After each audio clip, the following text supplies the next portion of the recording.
continue this shiur in Gemara. Gemara says that Hanan ben Rava was learning, quoting one of the rabbis of the Gemara. He was sitting in front of Rav. He spoke about this rabbi, the Mishnah.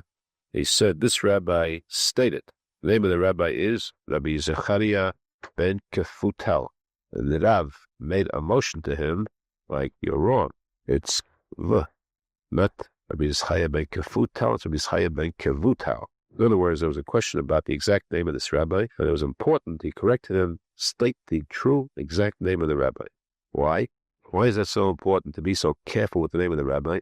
Yemena says, and the Amidah explains, that when a person speaks about a statement of Gemara, or a statement of Shulchan Aruch, in the name of a certain rabbi, then he should never make that statement alone, without saying the origin. Because when you state the name of the rabbi who said it, then that rabbi comes to life. The Gemara says that in the grave, that rabbi's lips begin to move. Plus the fact that in bringing about a rejuvenation, a life to this great rabbi of the past, on this world again, that means that this rabbi is now living in two worlds simultaneously. This was the prayer of King David. King David said, Agura be'ohacha yamit olamim. Allow me to live in two worlds simultaneously, in Olam Haba and Olam Hazeh at the same time. How can that be done? But if I will be in Olam Haba, and someone on earth will quote me, but I will come to life in the grave in Olam Hazeh too. So I'll be living in both worlds simultaneously. So therefore, Breslov says, no. When you quote this rabbi, say a statement in his name, and mention his name, he comes to life here. What happens then? Your neshama and his neshama get together. They merge. There is a closeness, a touching of neshamot.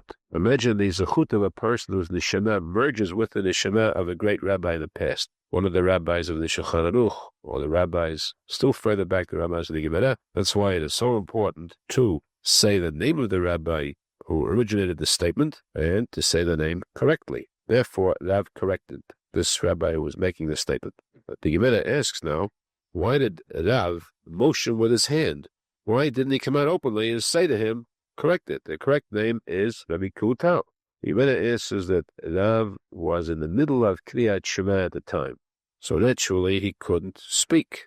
He had to make a motion. So the Gemara asks, if he was in the middle of Kriyat Shema, we know a law that in the middle of Kriyat Shema, it is a sin to make any kind of a motion, either with a hand or to wink with the eye. You want to give a person a message of some kind. The hand or with the eye is forbidden during Kriyat Shema. Nothing can be done by a person in Kriyat Shema. He must concentrate purely on Kriyat Shema and nothing else. Now, how could we say that Rav made this motion with his hand? The Gemara answers that this rule, where we say a person cannot move any part of his body during Kriyat Shema, applies only to the first paragraph of Kriyat Shema. Rav was in the middle of the second paragraph, Ayam Shamoah. There it is permissible.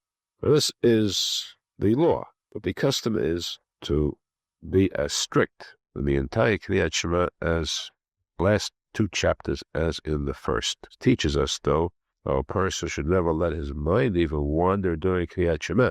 To say it with such kavanah, knowing the kedusha of Kriyat Shema, that it is the holiest prayer that exists, bar none. Though it is said sitting, it is still holier than the Amidah, which is said standing, because the Kriyat Shema is mid-oraita, mid-Torah, and it's a chapter written in the Torah, while the Amidah is mid-Rabbanan. The Gemara says, there is still a difference between Kriyat Shema and Amidah, Shemoneh Esrei, where the Shemoneh Esrei is more strict than the Kriyat Shema, aside from the fact that you must stand with your feet together. In the Kriyat Shema, it says, V'dibarta bam. V'dibarta bam, you should speak these words of Kriyat Shema. For the mitzvah to speak them, you do not get the mitzvah of Kriyat Shema if you read this Sidur. You can't read it without moving your lips. You must move your lips, and you must sound the words. You have to hear yourself say the words. With the Ibadat Bam, the Gemara says you must speak these words, Bam, these words, but not the words of Tefillah, not the words of the Amidah. In the Amidah, it's forbidden to speak out the words. move your lips, but make no sound at all. To make no sound at all for two reasons. One, because the Amidah says that if you say the words of Amidah low, but loud enough for your neighbor, person near you to hear you, your tefillah is rejected, cannot be accepted. Question arises in the Zohar Kadosh, what is meant by saying it silently? This is called a tefillah belachash, prayer silently. What is meant silently? Silently means that nobody else should hear you. How about yourself? If you say it so silently that only you yourself can hear these words coming from you, or no one near you, is that permissible? The Zohar Kadosh says definitely not. The tefillah, which is accepted in heaven, is that tefillah which is completely silent. So silent that your ears cannot hear the sound coming from your mouth, but you must still move your lips. The Amidah says this word, v'dibarta bam, has another meaning. V'dibarta bam means speak them. What? These words of Torah. You should learn to speak only Torah. This you may speak. In other words, Hashem gave you a mouth, a tongue, the power of speech. He gave you this power, but he gave you this power with a restriction. Power is given to you with permission to speak words of Torah, words of holiness. You are not given permission to speak words of batala, words that are useless, words that do not have any kedusha in them whatsoever, and certainly not words of evil, lashon hara, lies, profanity. Therefore, the Amidah says that a person who speaks words that are completely without kedusha at all, wasted words, that person is actually committing a sin of the Torah, going against the pasuk in the Torah, which says, "V'dibarta bam," you may speak these words of Torah, but if you don't, if you speak other type of words, it is breaking this law of v'dibarta bam. So major is this law. The Amidah says, but a Rabbi Yehuda, once asked Eliyahu Hanavi, today is Yom Kippur. Yom Kippur has just ended. I want to know how come that Moshiach did not come. After all, the Amidah tells us that Moshiach will come when all Jews will do teshubah. Moshiach will come when there will be purity among Jews. You couldn't get better purity than on Yom Kippur. The shuls are packed. Kavanah people have. Everyone is fasting. The end of Kippur, everyone came out clean and pure. What will happen tomorrow is a different problem. But right now, the Jews are all pure. Tell me, why does not Mashiach come right now? And Eliyahu answered, you ask why Mashiach does not come right now.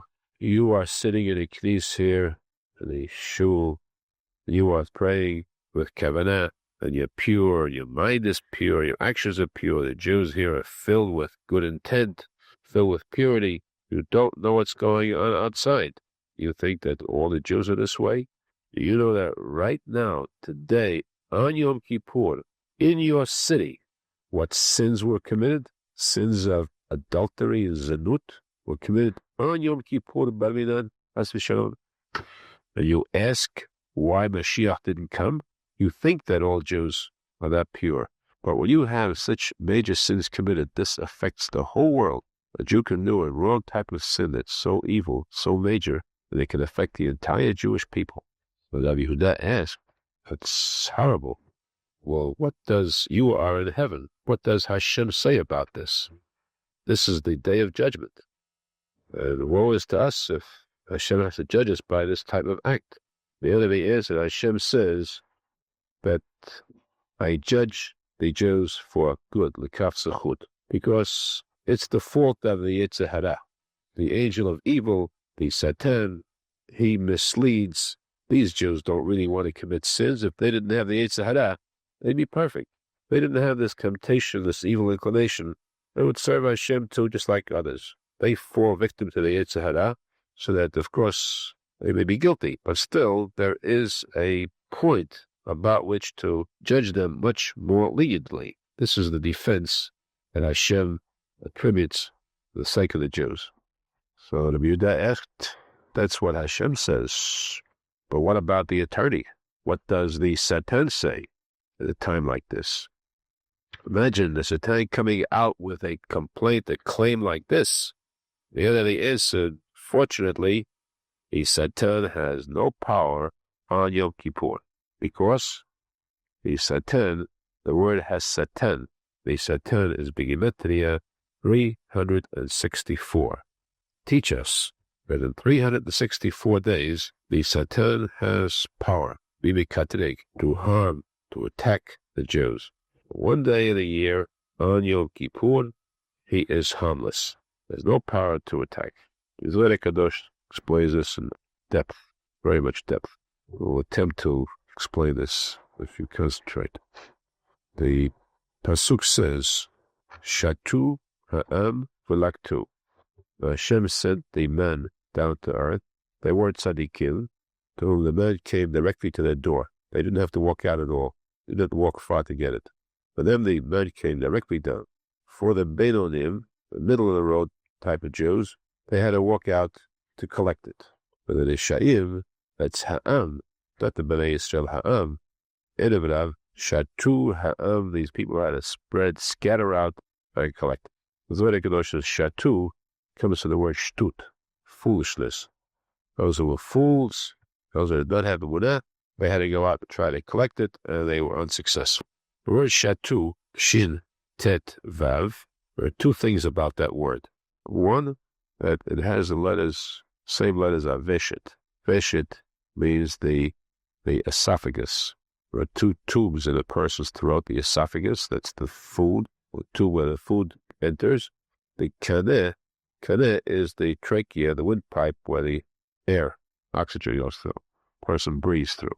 Now, shatu, also, when this foolishness becomes dragged out, increased, Zohar Kadosh says that the vav is like dragged down, pulled down. Instead of shatu, shin tet vav becomes shin tet nun, satan. Turn to satan, work of the satan. But we see that the Satan has a connection with the word veshet, esophagus, which means that the Satan has power when the esophagus functions, which means the days that a person eats. But there is one day in the Torah, one day that is according to the Taryag Mitzvot, 630 Mitzvot of the Torah, one day of fast. Especially that's Yom Kippur. On that day there is no veshet. There's no work for the veshet, no food. There's only the kaneh. Kaneh is a trachea alone, serves them. The kaneh is already the opposite. Shatu, we said, is foolishness.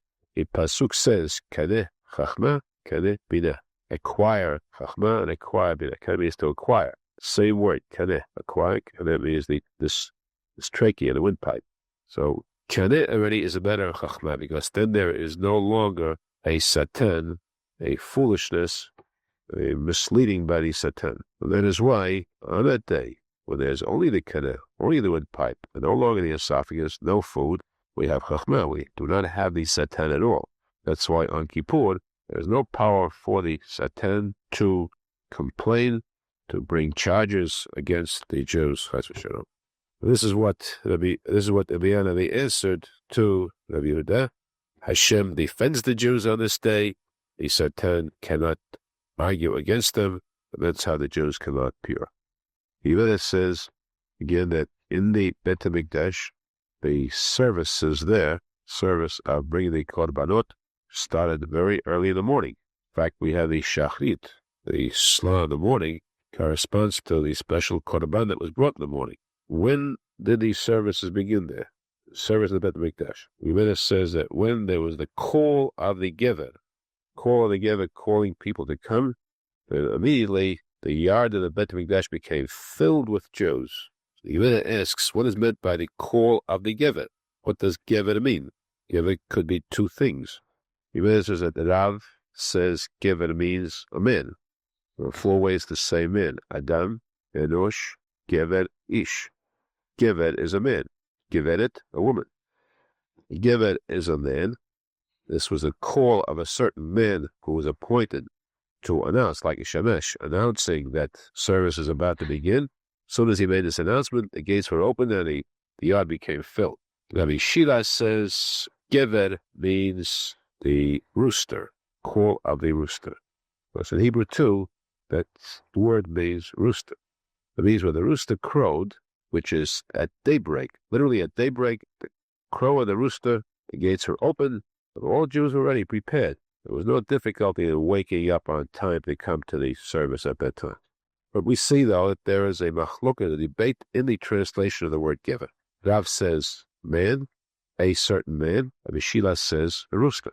What happened one time that Rav, now this debate was not between the two face to face. Rav was a rabbi of a certain city. Rabbi Shila was a rabbi in a different city. But they hadn't met. It was just that Rav in his city taught this way, Rabbi Shila taught in his city differently. One day Rav came to the city of Rabbi Shila.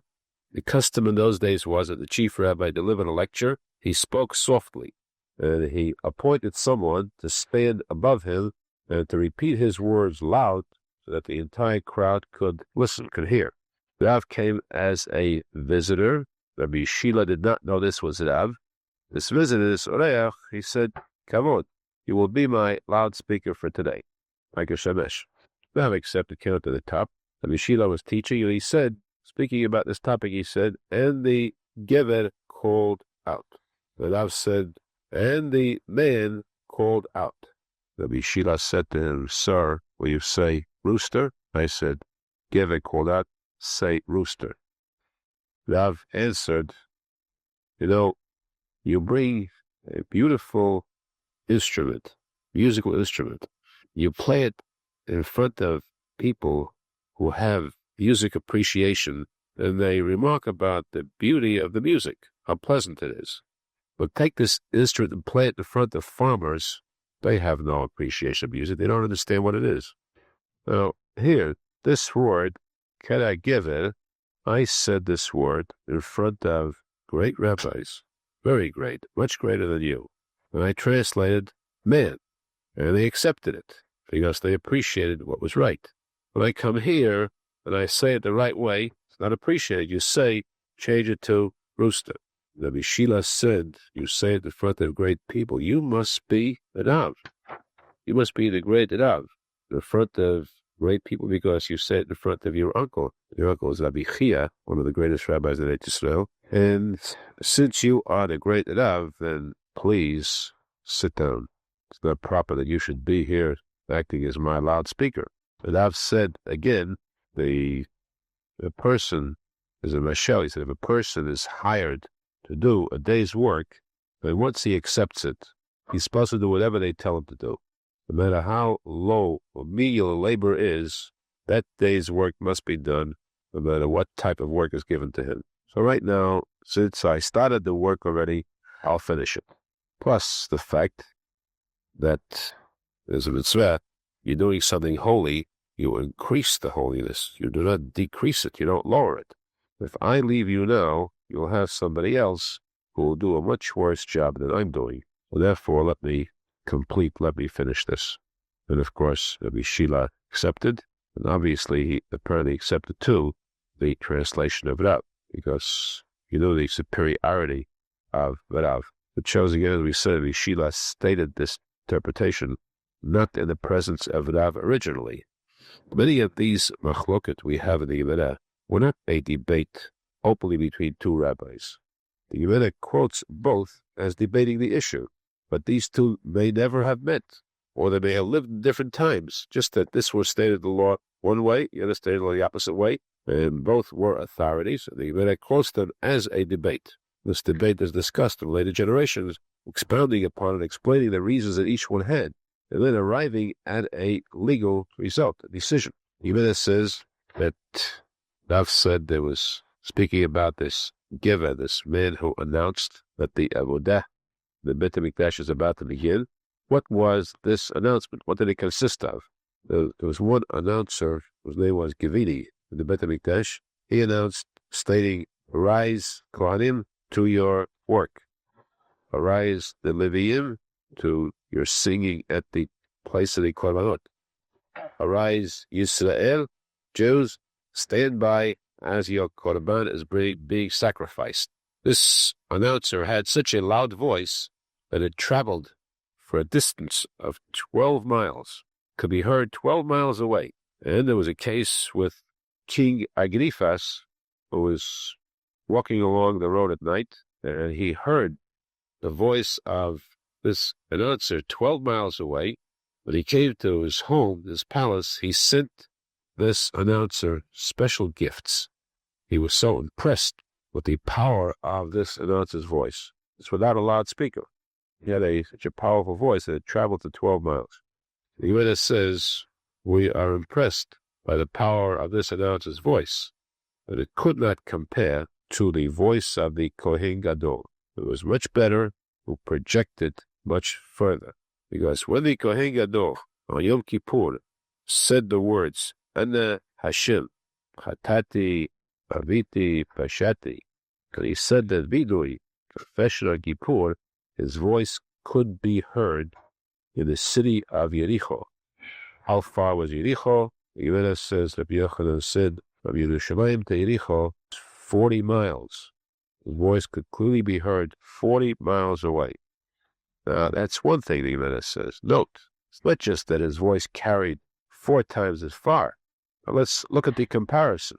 The announcer, he announced in the Beit HaMikdash for the service, he was strong.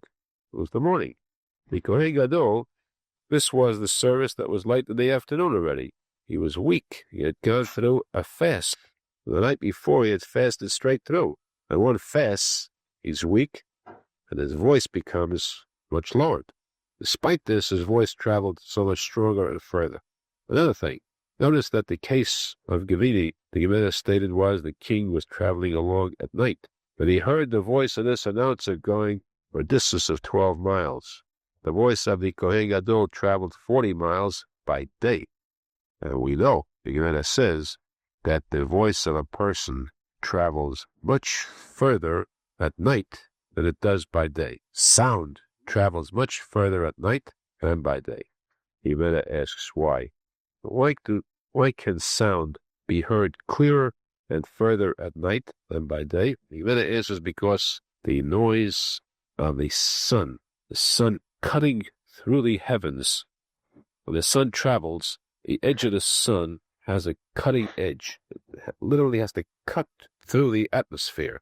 And this makes a sound which cannot be heard in itself exactly, but it dulls other sounds to an extent. When this noise is gone at night, then the acoustics become so much sharper that at night things can be heard much more clearly since the sound of the sun's cutting through the heavens is gone. The Gemara says it's not only the sun. There are many sounds that have power that is heard throughout the entire world, that travel, sounds that travel worldwide, or sounds that are world famous, that occur throughout the world. There are different explanations of this statement, because the statement itself says simply that there are 3 sounds that are heard from one end of the world to the other. Of course, the Fadeshim explain that it does not necessarily mean that this one sound can be heard throughout the entire world. It means that this is known. Its fame travels. It's heard, meaning its fame travels throughout the world. One is the sound of the sun cutting through the heavens. And this, of course, means that it's throughout the world. It's continuous. The sun cuts through continually so that the entire world feels or hears or is affected by the sound of the sun. Another is the sound of the armies of Rome, the Roman armies, which mean the armies of evil. Sound of their cries, lustful cries for blood, their cries for evil against Kedusha. But this sound travels throughout the earth. This means that there's no corner on earth where you don't have the evil goyim everywhere. So no matter where you go, throughout the entire world, you will find these goyim who are opposed without reason, without logic, to the Kedusha, which the Jews stand for. Third is the sound of the neshama, the pathetic, sad sound of the neshama as it leaves the body at the time of death. Pitiful departure when the neshama has to tear itself away from the body where it has been kept, housed so long. The neshama, of course, is very happy to leave. You go to get in it. But the sad parting of the body feels when the neshama leaves. This sound is heard throughout the world. Again, meaning, of course, that there is death prevalent everywhere. If there's not in one spot, there is another spot. But throughout the world, this movement of the neshamot leaving the bodies are continuous. Wherever there is an actual sound, the cry of the neshama as it leaves the body is something that is pathetic and apparently existed where it could be heard. Because the Amidah says that the rabbis of the Amidah felt that this sound was too tragic, could break people's hearts. The rabbis of the Amidah prayed to Hashem to void this sound, stop the sound, the cry of the neshama leaving the body. This was halted. But the fame, the knowledge of this occurring is something that no person can escape. There's always awareness that around every area there is death present. Remember I say there's another sound too that is prevalent throughout the world, and a cry that reaches the four corners of the earth. That is the cry of childbirth. The screams that take place at childbirth are so penetrating that they could be heard throughout the entire world. Again, this means that births take place throughout the world. But this must be taken literally too, in a sense, meaning that we do not have the sharpness of hearing to detect this, but it is so penetrating a scream that it can reach one point of the world to the other. Some rabbis maintain this to be so. These are the sounds that carry so far that affect the world. The Amidah says there are 5 things where we find a difference between the first Beit HaMikdash and the second Beit HaMikdash, meaning that there were 5 things that existed during the first Beit HaMikdash and were missing at the time of the second Beit HaMikdash. The superiority of the first Beit HaMikdash over the second. Those 5 were: one was the Aron, the holy ark, which housed the tablets, the luchot. This Aron existed at the time of the first Beit HaMikdash, and then what happened? It disappeared, sank into the ground, unknown afterwards as to its exact location. And when the Jews returned and rebuilt the Beit HaMikdash, they built the second Beit HaMikdash. Throughout the entire 420 years, the second Beit HaMikdash, there was no Aron. The same room was considered the Kodesh Kodeshim, the Holy of Holies. The Kohen Gadol would go into the Holy of Holies, but he would not have the Aron facing him. That part would be empty. In addition, he would not have the kaponet. The cover over the Aron too was missing. That too was hidden with the Aron Kodesh. Missing too were the Keruvim. Keruvim are the 2 forms, 2 figures of angels, one on each side of the Aron Kodesh. The exact word, the Amidah says that Keruv, Ke, is not part of the word. Ke means like. They appeared like. Ruv means a child, face of a child. That's why in English you have the word cherubim. Cherub is a child. And this, of course, would prove the ignorance of those who interpret these words, because they use the word cherub, thinking that kerub is a word. It is not. Kerub means like a rub. So you want to say a child be a rub, not cherub. That's a very important observation. The word for child is rubim, rub or rubim plural. Kerubim, these angels had faces of children, meaning pure. These 2 were missing. And of course, these kerubim were a miracle, because just as the Aron was a miracle, the width of the Holy of Holies was a set amount, set number of feet. And the kerubim were side by side with the wingspan touching, not overlapping, but reaching the other. The width of the wings was more than the width of the room. The Aron Kodesh stood between the wings of the kerubim, and the Aron Kodesh too still existed in that room. Now, how could you have a width of 10 feet with an area of 10 feet holding matter of 20 feet? Space is limited. Matter can fit into space only as much as space allows. Here you had a miracle of more matter in less space than nature would allow. This was one of the miracles of the Beit HaMikdash. The second item, because we mentioned till now, is considered one. in the Holy of Holies, the Aron. A cover for the Aron, the Keruvim, is considered one item of those five we said were lacking in the second Beit HaMikdash. Second item, there was the fire at the altar, which burned straight up. This fire was missing, the fire that came from heaven to accept the sacrifices, miracle fire, which was missing in the second Beit HaMikdash. The Shemoneh, the Ruach HaKodesh, were missing in the second Beit HaMikdash. They did not have the Spirit of Hashem resting there where they could make literally contact with it. This was lacking. And finally, Urim v'Tumim is the chest plate of the Kohen Gadol. Of course, he had to have the Urim v'Tumim. He had to have the chest plate, but it did not have the miracle powers where they could ask questions when the letters on the chest plate would light up and give an answer from heaven. So that article of clothing did exist for the Kohen Gadol in the second Beit HaMikdash too, but the power of the Urim v'Tumim, where the answer would light up directly from heaven, this did not exist. These five were lacking in the second Beit HaMikdash.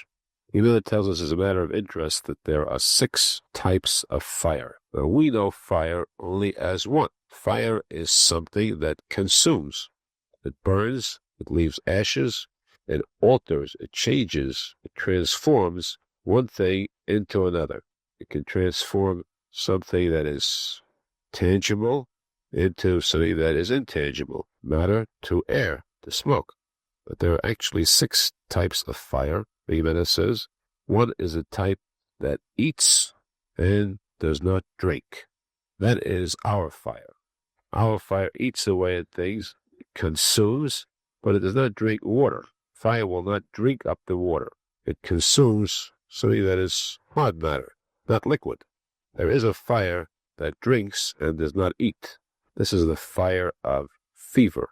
Fire within a person who is sick, chas v'shalom. That too is a fire that gives a person extra heat.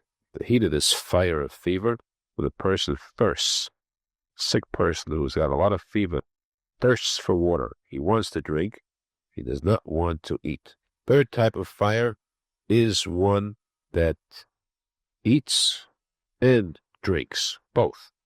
This is the miracle fire that Eliyahu Hanavi produced from heaven when he challenged the false prophets to a match, to a test, see whose sacrifice would be accepted. Then he brought a sacrifice, placed water in the mizbeach, on the altar, and then placed wood and a sacrifice. They called upon heaven to send a fire down, which consumed the wood and the stones and the water too. That was a heavenly fire that ate and drank. Fourth type of fire is a type that eats damp as well as dry. A fire will consume only dry wood. If wood is damp, it will not consume it. It will just bring out smoke.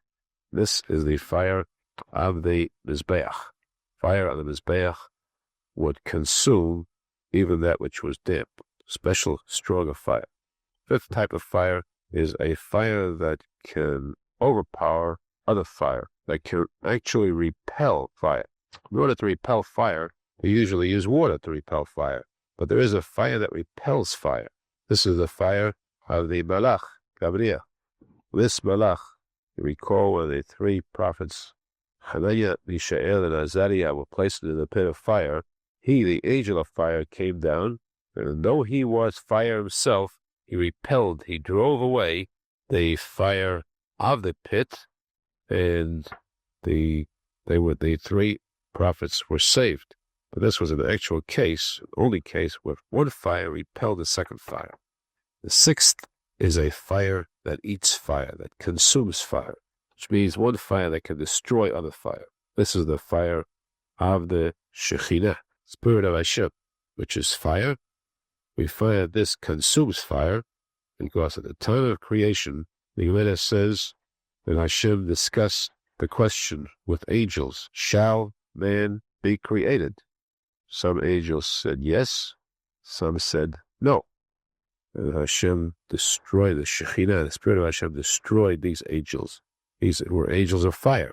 A fire came forth from the Shekhinah and consumed, destroyed these angels. This is the 6th type of fire. the heavenly fire of the Shekhinah, but of course the holiest, greatest of all.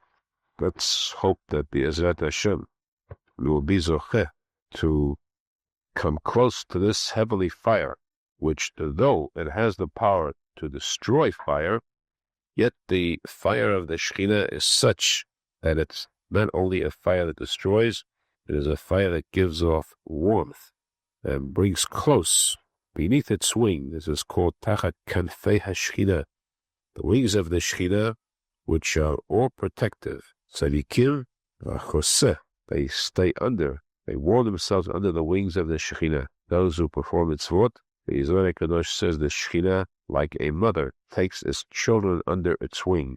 Tzadikim are brought close under the Shekhinah, under the protective wing of the Shekhinah, be protected against all evil, especially against the evil of the evil spirits, the evil angel, the Satan, the Yetzer Hara. Let's hope that we will be zocheh to warm ourselves beneath the protective wings of the Shekhinah, protective wings of the Tzadikim, the Tzadik Emet, and with this, through our acts and our deeds, to bring us nachat to the Shekhinah, and the Shekhinah will decide to bring us closer to itself, so that together we'll return to Eretz Yisrael to witness the rebuilding of the Beit HaMikdash, the coming of Moshiach Tzidkenu, Rabbi Amenu.